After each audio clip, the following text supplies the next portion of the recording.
Police भरतीमध्ये कमीत कमी वेळामध्ये बुद्धिमत्तेची गणितं आपल्याला 1 मार्क मिळवून देतात. अशाच पैकी मी घेत आहे एक उदाहरण. यामध्ये संख्या घेतलेल्या आहेत 21, 35, 22, 31, 29, 15, 28. या गणितांमध्ये आपल्याला 2 प्रकारचे सहसंबंध लक्षात घेणं गरजेचं आहे. एक तर असतो समोरासमोरील संख्यांचा सहसंबंध किंवा शेजारील संख्यांचा सहसंबंध. उदाहरणाचे निरीक्षण केले असता इथं लक्षात येते की समोरासमोरील सहसंबंध जो आहे तो आपल्याला अचूकरित्या बरोबर येत आहे. म्हणजेच काय, तर 35 अधिक 15 यांची जर आपण बेरीज केली तर उत्तर मिळतं आपल्याला 50. त्याच प्रकारे 28 अधिक 22 केलं तर याचं उत्तर आपल्याला मिळेल 50.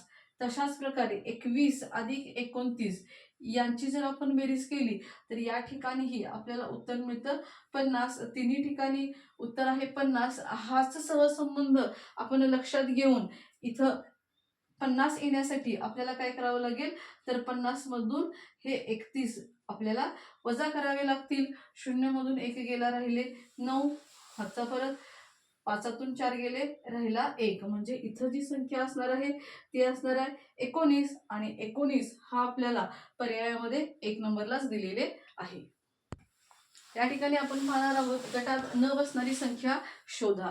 गटात न बसणारी संख्या म्हणजे एक संख्या अशी असणार आहे जी इतरांपेक्षा वेगळी असणार आहे किंवा 3 संख्यांपेक्षा वेगळी असणार आहे. 63 संख्या जर आपण पाहिली तर ही 8चा वर्ग किंवा 4च्या घनच्या जवळपासची आहे. त्यानंतर दुसरी संख्या आहे 26. 26 हा वर्ग नसून किंवा 5चा वर्ग किंवा 3च्या घनच्या जवळपास आहे. 124 ही संख्या 5च्या घन जवळ आहे, तर 217 ही 6च्या घन जवळ आहे. या प्रकारची गणिते सोडवताना किंवा बुद्धिमत्तेमधील गणित सोडवताना आपल्याला पाढे, वर्ग किंवा घन पाठ असणं आवश्यक आहे.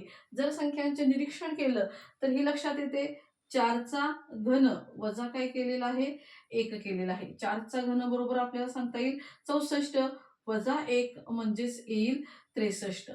त्यानंतर आहे 26. 26 म्हणजेच काय आहे, तर 3चा घन 27 वजा 1. 3चा घन 27 वजा 1 बरोबर असेल 26. त्यानंतर आहे 5चा घन वजा 1. 5चा घन आहे 125 वजा 1 बरोबर 124.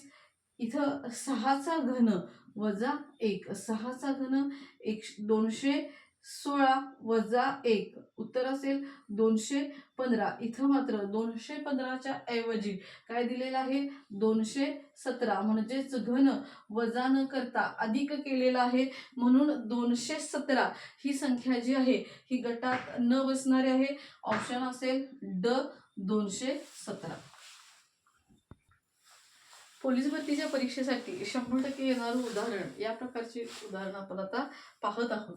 पहिलं ह्याच्यामध्ये आपल्याला 3 घटक दिलेले आहेत. पहिला जो घटक आहे याचा सहसंबंध पाहणं गरजेचं आहे.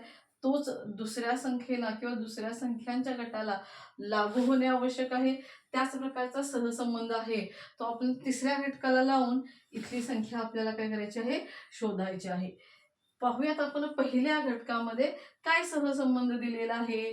तर संख्यांचं निरीक्षण करायचं. पहिलं तर पाहिजे आपल्याला संख्यांच्या कमांड पाहिजे. इथं संख्या बघितल्या आपण 13 अधिक काय केले 19 किंवा त्याच्यामध्ये अधिक 4 केले तर बेरीज किती येणार आहे. 71 अधिक 9 अधिक 10 केलं तर बेरीज किती येणार आहे. या पट्टीत थोडं आपल्याला त्याचं कॅल्क्युलेशन करणं आवश्यक आहे. 13 अधिक 19 यांची जर बेरीज केली असता आपल्याला उत्तर मिळेल या ठिकाणी 32. 32ला आपण भागिले काय करूयात 4. म्हणजेच खालची संख्या जी आहे ती भागिले जर 4 केली तर 4 एके 4, 4 8 9 32. याचं उत्तर आपल्याला मिळेल 8. आता हाच सहसंबंध आपण दोघांच्या बाबतीत लागू करून बघूयात.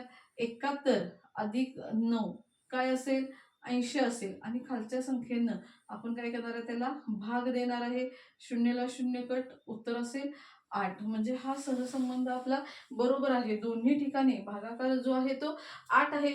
इथं पण आपल्याला भागाकार 8 आला पाहिजे. 128 अधिक आपण काय करणार आहोत 32, 10शी 0, हातचा आला 1, 3 आणि 3 6, 160.